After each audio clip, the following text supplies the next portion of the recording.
हर हर महादेव, जय बाबा केदार। तो दोस्तों, केदारनाथ धाम के कपाट खुले हुए अभी 3 से 4 दिन ही हुए हैं, लेकिन इन 3-4 दिनों में जो स्थिति सामने आ रही है वो समझना बहुत ज़रूरी है। सबसे पहले एक दुखद खबर, इन 2-3 दिनों के अंदर एक श्रद्धालु की हार्ट अटैक से मौत हो चुकी है और कई श्रद्धालुओं की तबीयत अचानक खराब हो रही है। मंदिर परिसर में एनडीआरएफ की टीम और अन्य सुरक्षा टीमें मौजूद हैं जो लगातार श्रद्धालुओं की मदद कर रही है। जिनकी तबीयत खराब हो रही है उन्हें तुरंत मेडिकल चेकअप के लिए ले जाया जा रहा है, लेकिन इसके बावजूद कई श्रद्धालु गुस्से में आकर प्रशासन को दोष दे रहे हैं। तो यहाँ पर हमें एक बात समझनी होगी, आखिर प्रशासन भी क्या करे।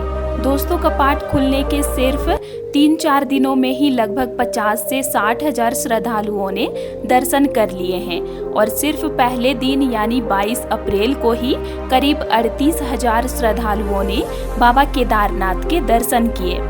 तो आप खुद अंदाजा लगा सकते हैं कि इस समय केदारनाथ धाम में कितनी ज़्यादा भीड़ है। इस साल 2026 में पिछले साल के मुकाबले करीब 26% ज़्यादा श्रद्धालु यहाँ पहुँचे हैं, यानी भीड़ अपने आप में एक बहुत बड़ा कारण है। इसी वजह से श्रद्धालुओं को 10 से 12 घंटे तक लाइन में लगना पड़ रहा है, तब जाकर दर्शन हो पा रहा है। और इस बार इतना ज़्यादा समय लगने का एक बड़ा कारण ये भी है कि इस साल सभी श्रद्धालुओं को गर्भगृह में दर्शन करवाए जा रहे हैं। गर्भगृह का स्थान छोटा है और वहाँ श्रद्धालुओं को आराम से अच्छे से दर्शन कराया जा रहा है।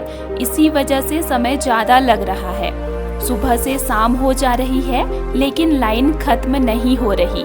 लेकिन समस्या यहाँ पर तब बढ़ जाती है जब श्रद्धालु इस बात को समझ नहीं पाते और फिर शुरू हो जाता है झगड़ा, बहस और धक्का मुक्की। कई श्रद्धालु कहते हैं कि हम रात से लाइन में हैं, 12 से 15 घंटे हो गए, फिर भी दर्शन नहीं हो रहा। लेकिन दोस्तों, अगर भीड़ इतनी ज़्यादा होगी तो समय तो लगेगा ही। और सच कहें तो इसमें सिर्फ प्रशासन की ही गलती नहीं है, कहीं न कहीं श्रद्धालुओं को भी समझदारी दिखानी होगी। जब एक व्यक्ति लाइन तोड़कर आगे जाता है तो उसके पीछे और 10 लोग वही करने लगते हैं। तो यही इस बार केदारनाथ में देखने को मिल रहा है। इसी वजह से श्रद्धालुओं के बीच मारपीट, झगड़ा और धक्का मुक्की हो रही है और इसी कारण दर्शन में और ज़्यादा समय लग रहा है। भीड़ और धक्का मुक्की की वजह से कई श्रद्धालुओं की तबीयत भी खराब हो रही है। जो लोग पहले से थोड़ा कमज़ोर होते हैं उनकी हालत और ज़्यादा बिगड़ जाती है।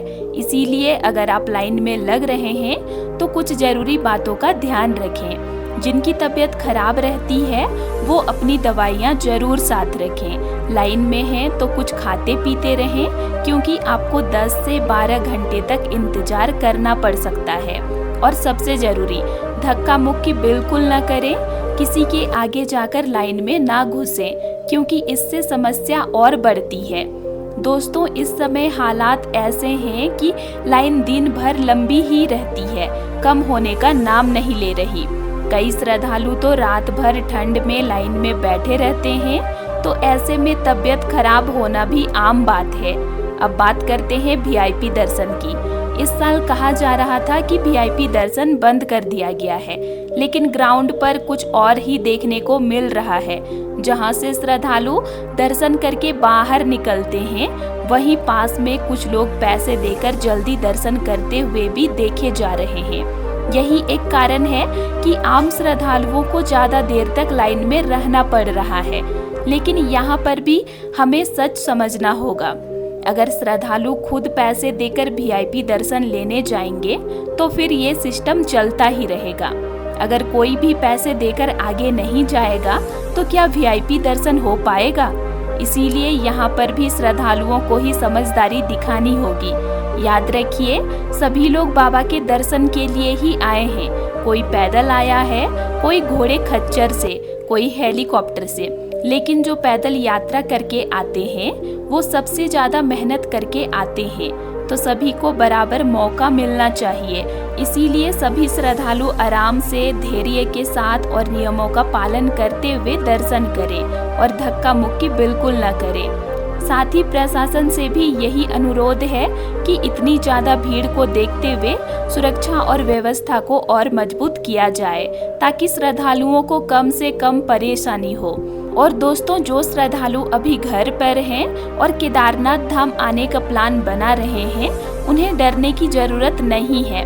बस एक बात का ध्यान रखें, सोशल मीडिया पर हर चीज को बढ़ा चढ़ाकर दिखाया जाता है, इसीलिए किसी भी वीडियो को देखकर घबराएं नहीं, अपनी यात्रा कैंसिल न करें। अगर आप सही तैयारी के साथ आएंगे, आपका स्वास्थ्य ठीक रहेगा तो आपको कोई समस्या नहीं होगी। यात्रा पर आने से पहले अपना मेडिकल चेकअप करवा लें। और दोस्तों, एक जरूरी बात, जब भी आप केदारनाथ धाम आए तो सिर्फ अपने बारे में नहीं बल्कि दूसरे श्रद्धालुओं के बारे में भी सोचें। अगर आपके आगे कोई बुजुर्ग खड़ा है तो उसे थोड़ा सहारा दें। अगर किसी की तबीयत खराब हो रही हो तो उसकी मदद करें। और अगर कहीं भी ज़्यादा भीड़ या धक्का मुक्की दिखे तो थोड़ा पीछे हटकर स्थिति को संभालने में सहयोग करें, क्योंकि यही असली सेवा है और यही सच्ची भक्ति भी है। और मेरी प्रशासन से भी एक विनम्र निवेदन है कि इस समय केदारनाथ धाम में श्रद्धालुओं की संख्या दिन प्रतिदिन बढ़ती जा रही है।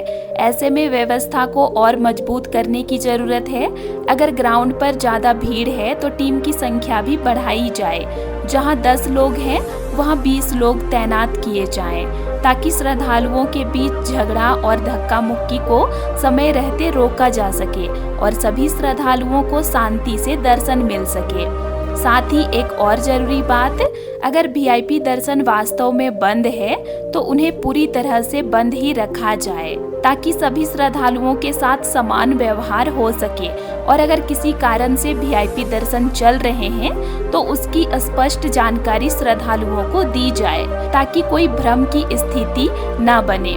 क्योंकि साफ और स्पष्ट व्यवस्था होने से न सिर्फ श्रद्धालुओं को सुविधा होगी बल्कि पूरी यात्रा और भी बेहतर और सुचारू हो जाएगी। बस यही उम्मीद है दोस्तों कि आने वाले दिनों में व्यवस्था और बेहतर होगी और सभी श्रद्धालुओं को आराम से बाबा के दर्शन मिल पाएंगे।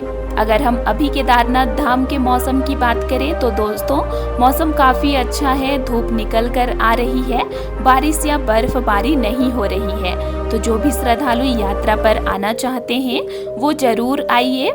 लाइन थोड़ी लंबी है लेकिन दर्शन काफ़ी अच्छे से हो रहा है। और जो श्रद्धालु रात से लाइन में लग सकते हैं, जैसे 2-3 बजे से, तो वो ज़रूर लग जाइएगा। आप लोगों को 12 बजे से पहले दर्शन हो जाएगा। और 12 बजे के बाद अगर आप लोग लाइन में लगते हैं तो उस दिन आप लोगों को रात भी हो सकता है या उस दिन दर्शन नहीं भी हो सकता है, उसके दूसरे दिन दर्शन होगा। इसीलिए आप लोग ज़्यादा कोशिश कीजिएगा कि रात से उठकर लाइन में लग जाने का, क्योंकि भीड़ काफ़ी ज़्यादा है, लाइन काफ़ी लंबी हो रही है। पुल से भी पार होके लाइन काफ़ी आगे तक पहुंच जा रही है अभी।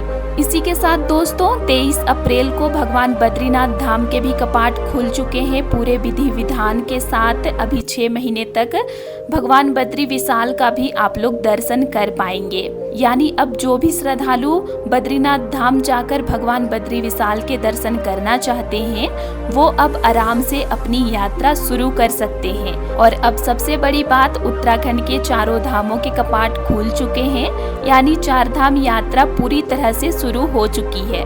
तो जो भी श्रद्धालु पूरी 4 धाम यात्रा करना चाहते हैं अब वो अपनी यात्रा प्लान कर सकते हैं। बस ध्यान रखें, सही प्लानिंग के साथ आएं, भीड़ और मौसम को ध्यान में रखें और अपनी सेहत का खास ख्याल रखें। उम्मीद करते हैं कि आपकी यात्रा सुरक्षित और सफल हो। तो दोस्तों, आज के लिए इतना ही। और आप लोगों को मेरा आज का इन्फॉर्मेशन कैसे लगा ये मुझे कमेंट करके ज़रूर बताइएगा। और वीडियो अच्छा लगा तो वीडियो को लाइक कीजिएगा और साथ ही चैनल को सब्सक्राइब भी ज़रूर कर लीजिएगा। और अगर आप लोगों को केदारनाथ धाम से रिलेटेड और भी वीडियोज़ देखने हैं तो मेरे चैनल में अपलोड हैं, आप उनको भी देख सकते हैं। तो चलिए फिर मिलते हैं एक नई वीडियो के साथ। Thanks for watching.